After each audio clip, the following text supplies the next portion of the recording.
Hi, Thete here, and what we're going to look at today is some logs.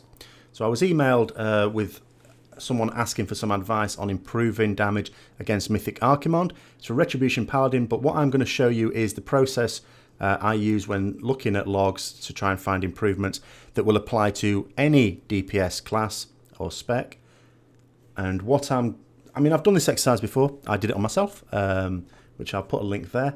This is what I did for myself when I had just joined my current guild after the first week of raiding to see how I could improve. So I'm going to go through the process, go through various things that you can use Warcraft logs for to try and find areas for improvement. And if you're not using Warcraft logs, hopefully this is a bit of an advert for it so that you can use it yourself to see where you can improve.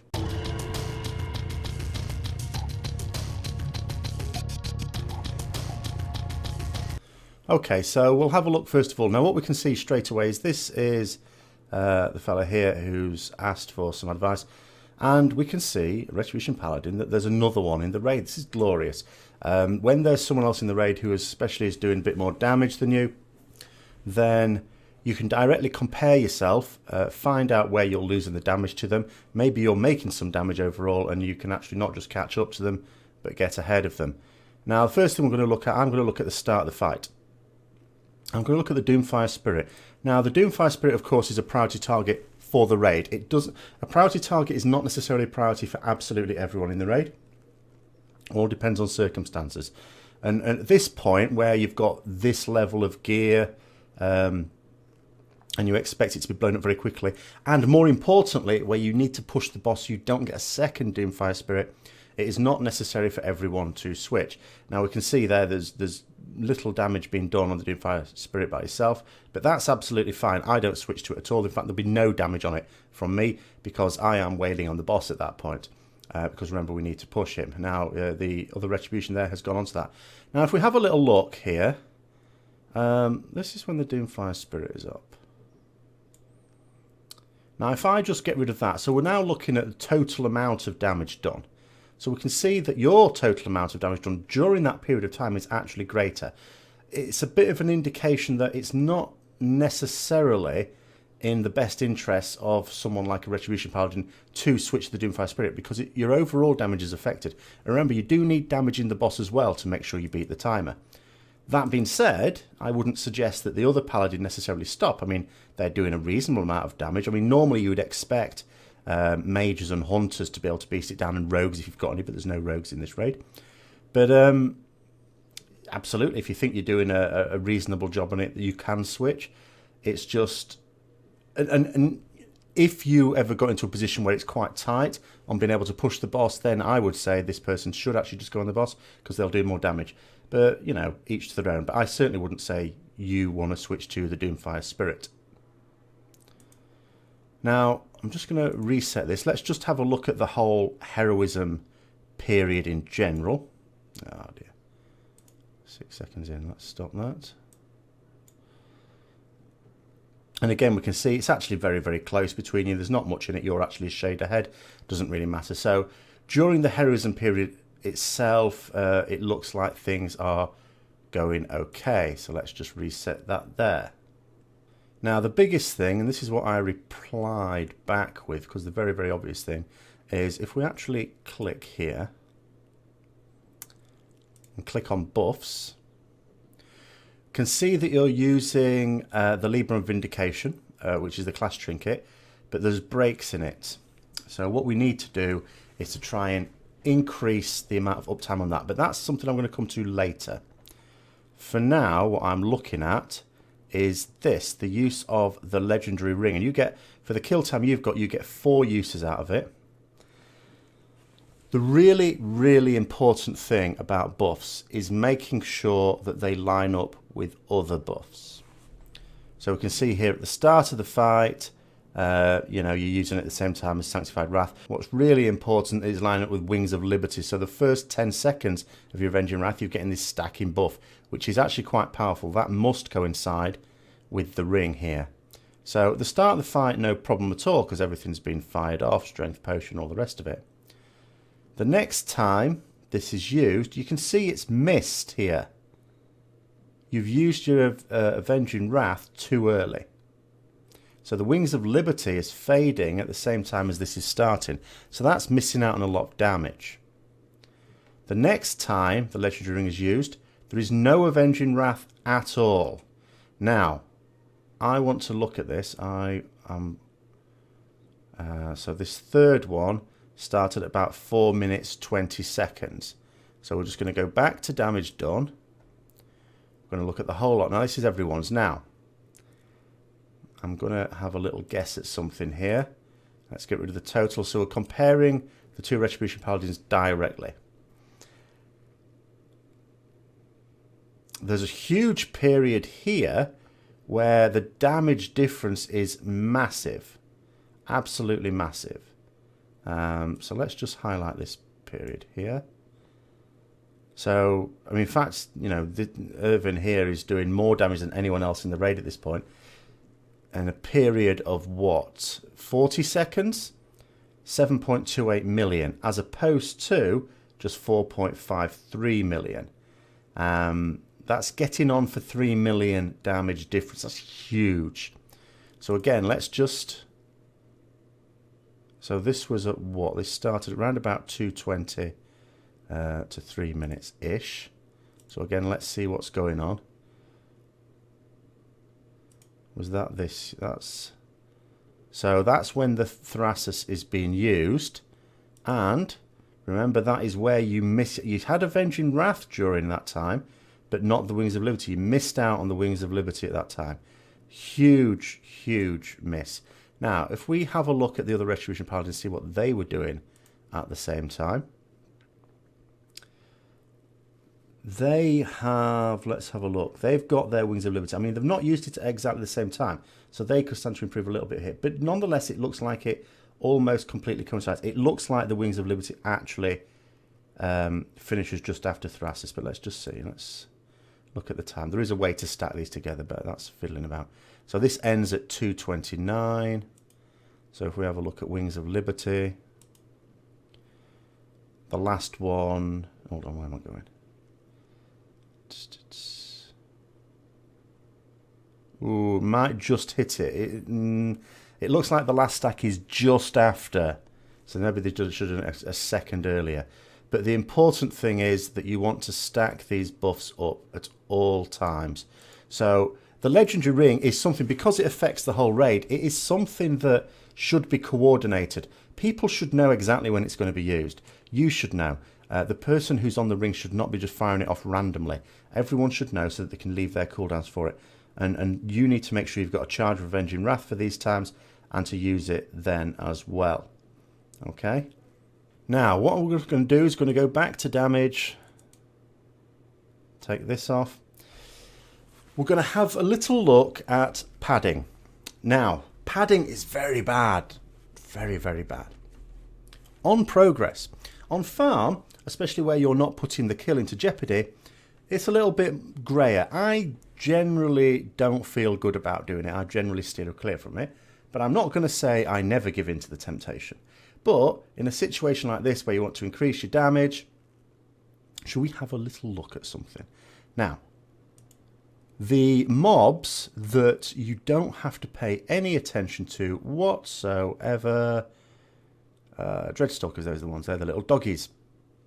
So we've got a period where there's some doggies. And oh look! Oh look! Your mate. 2.5 million damage. Your damage, less than half of that. Now, should we see why? So what I'm just going to do here is have a look at your friend's damage. We've got a load of Divine Storm damage there. And then let's have a look at yours, what damage you're doing to those doggies. Load of Divine Storm damage, of course. 9 casts.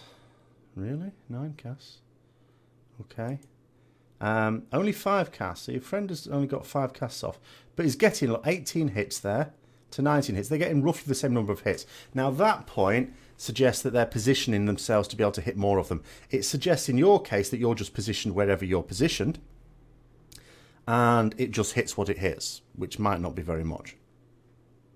So obviously what you want to do is try and position yourself to hit as many things as possible. If you're going to use Divine Storm anyway, and remember, it's not necessarily even padding, because there are other mobs up at the time that actually do need to be killed, and Divine Storm is, with Hellfire Citadel gear, a DPS increase on 2 mobs, especially when using Final Verdict. But here's the thing.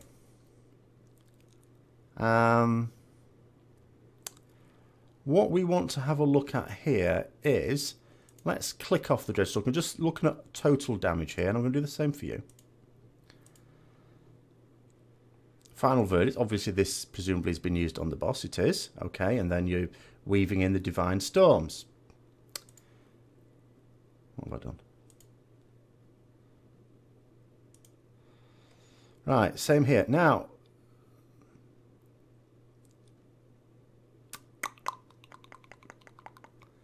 no Final Verdict's been used. You're just using Divine Storm. Now, this is a really, really huge mistake. There is never a point, it's mathematically never the case, that you spam Divine Storm in an AoE situation. It doesn't matter how many mobs there are. And the reason is this. Divine Storm costs you 3 holy power. Final Verdict costs you 3 holy power. Final Verdict is a single target spell, but it doubles the damage of your next Divine Storm. So think about it this way. You're going to spend 6 holy power. You have spent those 6 holy power on doing a Divine Storm and another Divine Storm. So you've got 2 Divine Storms out of it. What your friend has done is they have cast a Final Verdict, which has done an average of 132k damage. And then they've used a Divine Storm. But remember, that Divine Storm's doing double damage, so it's as good as 2 Divine Storms. So for their 6 holy power, they have got out a Final Verdict and 2 Divine Storms. You have just got out 2 Divine Storms. So you're losing a massive amount of damage there. So what I would say at this point is you need to think about your positioning. It's only got like a short range. And make sure you're weaving Final Verdict. There is only one occasion where you would use 2 Divine Storms one after the other, and that is for the second Divine Storm if the mobs are going to die before you could get off a Final Verdict and then another Divine Storm. And even then only when you're padding, because you think about it sensibly. If they're going to die that quickly anyway, do you really need to be the one that finishes them off? Not unless you are actually deliberately padding. Which, as I've said, is a morally grey area on farm. And in actual fact, if we're honest, if you want to increase your damage, as long as you're not putting the fight at risk, is fine. It's absolutely fine. So there's a big tip there. Right, so what we're going to do is we're going to look at another mob. Let's close those down. Now in the third phase, actually, should we look where the third phase occurs? So what we want to do for this is we want there. We want Archimonde. We want casts. Nether Ascension is that's the point at which phase 2 moves into phase 3. So what are we looking at? About 2, let's say his cast is between 249 and 253. 253 is when he goes into the next phase. So that's fine. We can go back to friendlies, damage, all the rest of it. 253. 252 will do.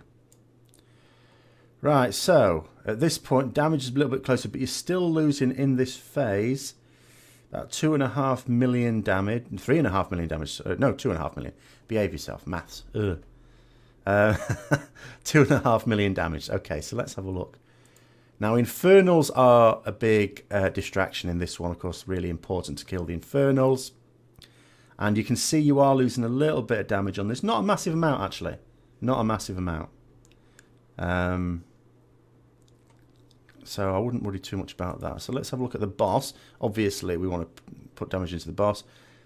Losing more damage on the boss. So we're going to do the same thing again. We're going to see if there's an obvious reason for this.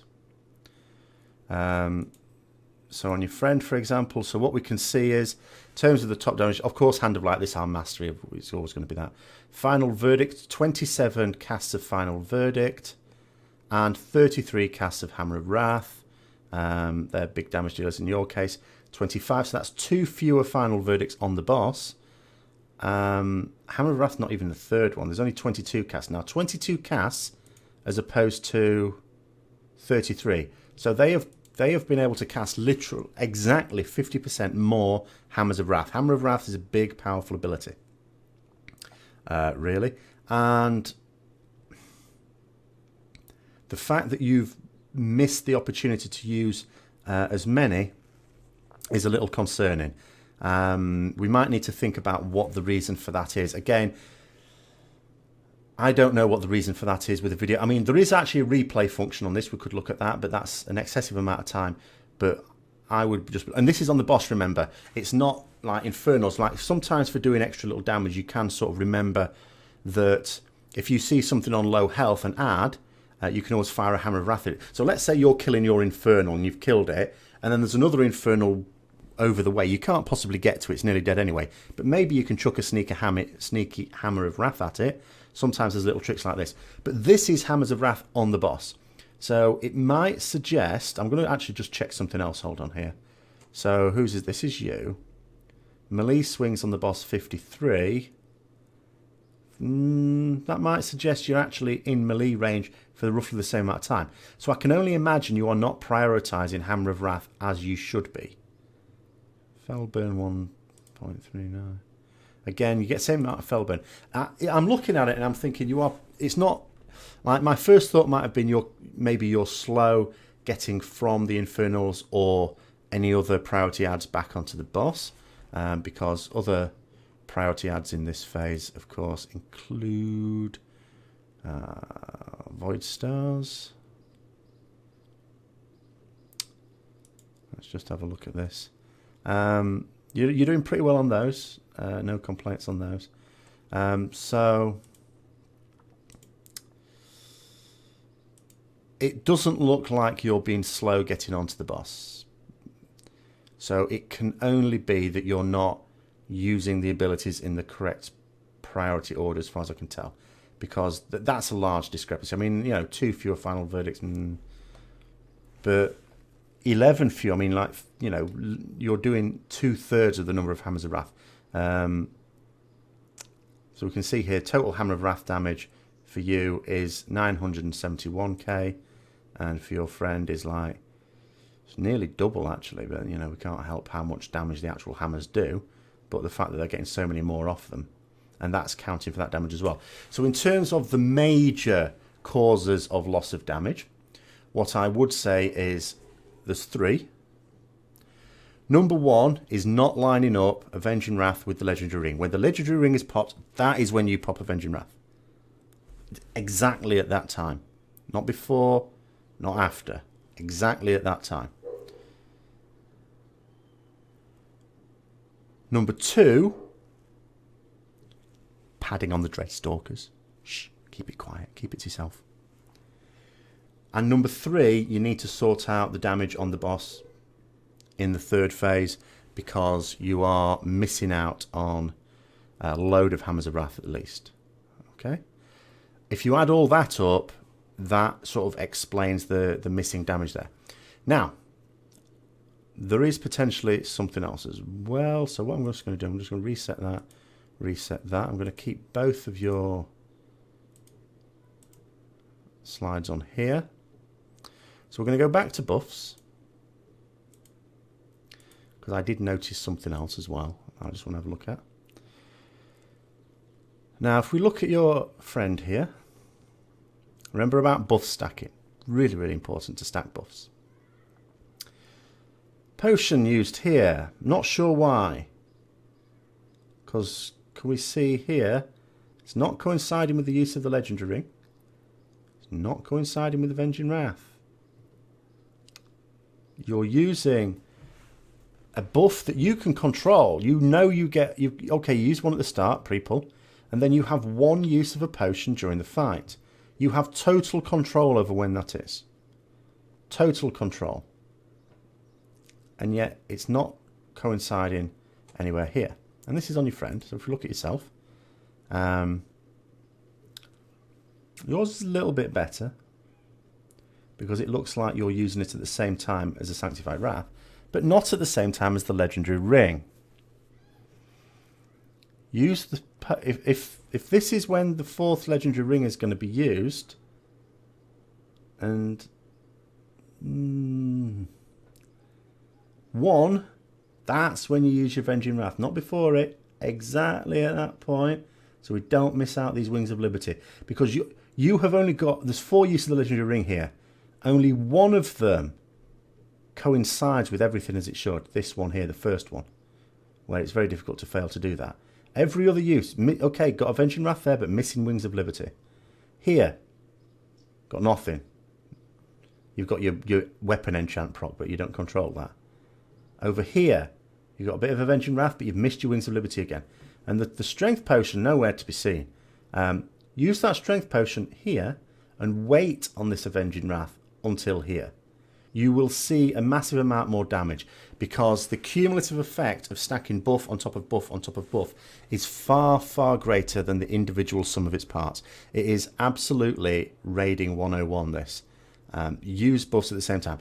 And if the reason why you're using them a little bit early or a little bit late or whatever is because there's some confusion over when the legendary ring is going to be used because people are making it up on the fly, nail it down. Insist that you know when is the legendary ring going to be used. And if there's going to be any potential change in plan, keep asking through the fight. When are you now intending to use the legendary ring? Okay? Because maybe it is dependent upon exactly when you're going to phase 3, perhaps. But again, if there's any doubt, ask. Okay, does that mean we're still going to use the legendary ring on this point? And if the answer is no, okay, so when are we going to use it? Save that Avenging Wrath for that. Save your potion for that. I don't know why the potion is being used, not on top of that. Okay? If there's an event so important that you're supposed to, like if it's an infernal, and you've been told you need to use your potion at that bit, well, if it's really that important, why aren't you saving that for there? The fact that you're not means, no, use it there. And if the reason that the potion is being used at that point is because the whole raid is being told to use it at that point, so that everyone is able to use something for each infernal, then at least make sure you're using your Avenging Wrath for it. You have Avenging Wrath sort of happening at the same time anyway. Just make sure that you're using your Avenging Wrath at the same time as the Strength Potion, so you're getting the best benefit from the Wings of Liberty. Now, the final thing I wanted to have a look at, let's just get rid of those. I said before the start, if we have a look at buffs here, so we can see you're using the Libra of Vindication, your friend is using the Heirloom Trinket. Now, just a little point on this. If you've got the Mythic class Trinket, absolutely use that. But if is it called Demon Bane? Let me just have a quick look, sorry. I always forget. The Demon Bane proc at any rate from the Heirloom one is not necessarily a bad one. It's not considered a bad one. But if you've got the Mythic class Trinket, this is definitely better. But what you want to avoid is losing these stacks here.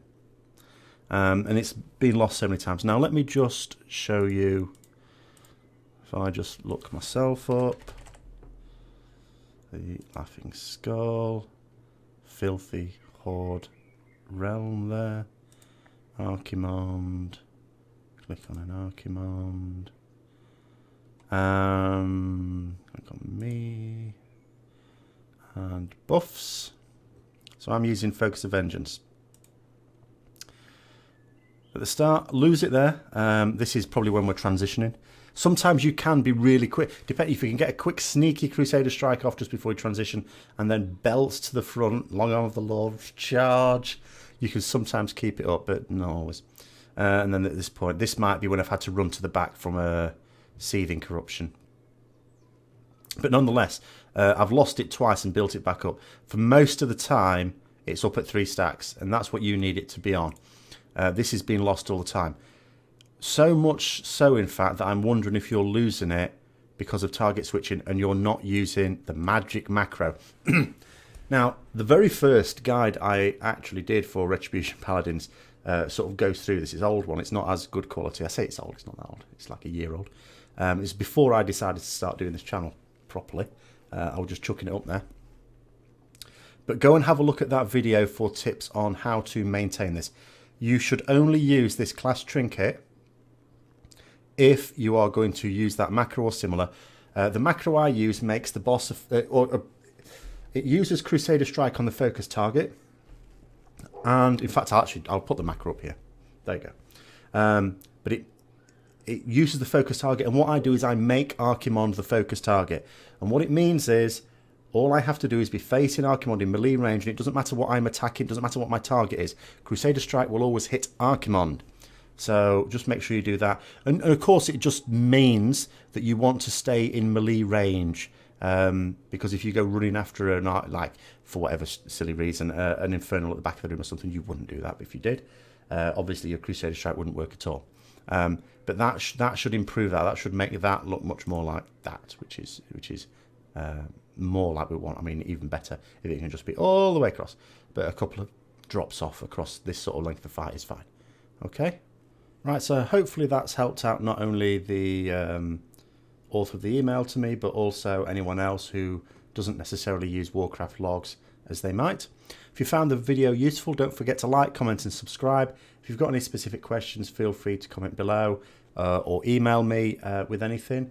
And until next time, I'll see you later.